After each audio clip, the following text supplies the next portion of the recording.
Chapter 5, Section 4. Solving radical equations. To solve a radical equation, first use the properties of equality to isolate the radical on one side of the equation. Then undo that index by using an exponent of the same index to cancel that root out. So let's look at what it looks like. Solve each equation. Get the radical by itself first. So we're going to subtract 5, and thin that down just a little bit more. From both sides, that's too much. We get the square root of x equals 13 minus 5 is 8. A little bit more. To get rid of the square root, we're going to square both sides. Square root squared is just x. 8 squared is 64. Get the x or the radical by itself. In this instance, I'm going to actually add the x over to get rid of the negative part. So we got 3 equals the square root of x. I know it's weird that it's on the other side, but it doesn't really matter. Properties of equality say I can rewrite it as the square root of x equals 3. Doesn't matter. What we do need to do is square both sides, get rid of that square root. Leaves me with x. 3 squared is 9. Excuse me.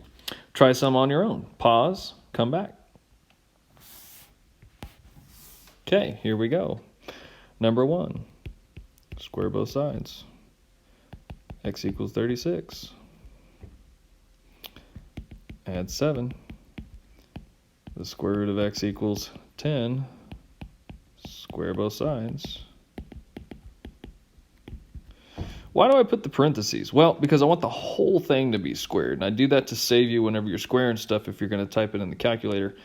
Make sure you include any negatives with it in the parentheses, otherwise you might get a wrong answer. Minus 15 from both. So the square root of y equals 22 minus 15 would be 7. And then we got to square both sides. So y equals 49. Oh, let's see. Subtract 1. Negative square root is, that's a 5. That's not what I meant to put. Negative square root of c equals negative 3. Get rid of the negative. Square root of c equals 3. That's the wrong thing. Square root is, oh wow, long day. Square root of c equals 3. We're going to square both sides. C equals 9.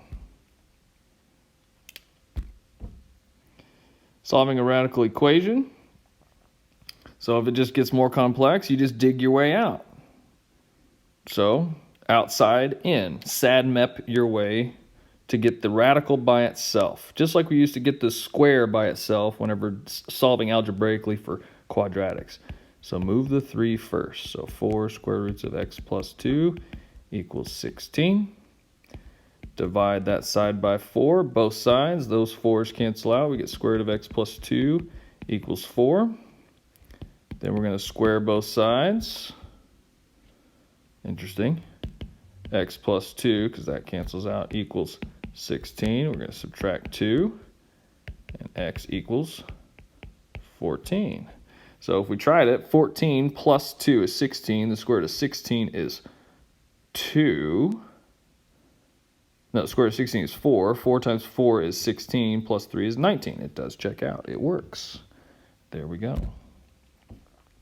Now, if the radical's on both sides, squaring still gets rid of radicals. So get rid of it by using the index, both sides. Square both sides. That goes, that goes. 2x minus 1 equals x plus 4. Move the x. X minus 1 equals 4. Add the 1. X equals 5. You can put it back in and check. 5 times 2 is 10. 10 minus 1 is 9. The square root of 9 is 3. 5 plus 4 is 9. The square root of 9 is 3. It works out. If it's a cube root or a fourth root or a fifth root or a sixth root or any index, you just do that index. So this one's cube root, so we're going to cube it. So 5x minus 2 equals 12 cubed. Well, I know 12 squared. What's 12 cubed? 1728. 1728. And add 2. So 5x equals 1730. Divide by 5. X equals, let's see, 1730 divided by 5. 346. Voila. Easy peasy. Solve the equation. Check your solution. Try them. You got 6 to do.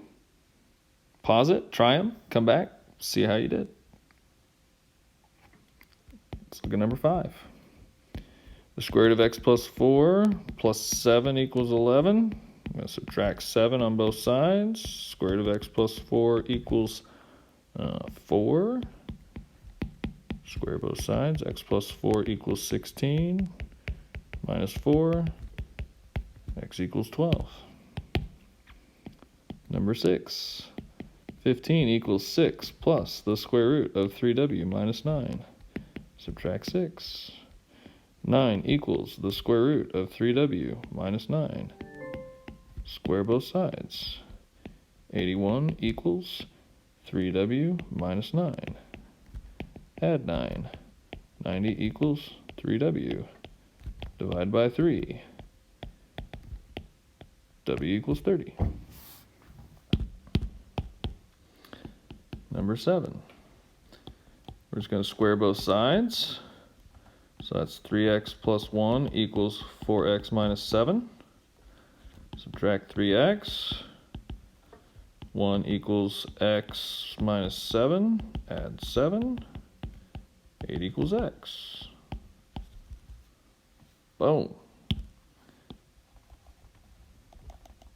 Now, let's look at 8, 9, and 10. They both are radicals, so we're just going to square both sides and drop the radicals. So n equals 5n minus 1 minus n. 0 equals 4n minus 1. Add 1. 1 equals 4n. Divide by 4. 1/4 equals n. Number 9. Add 4. So the cube root of y equals 5, and then cube both sides. Y equals 125. And we can just start with cubing both sides. So 3c plus 7 equals 1,000 minus 7. 3c equals 993 divided by 3. 3 goes into 9 3 times, 1. And we should get that. Okay.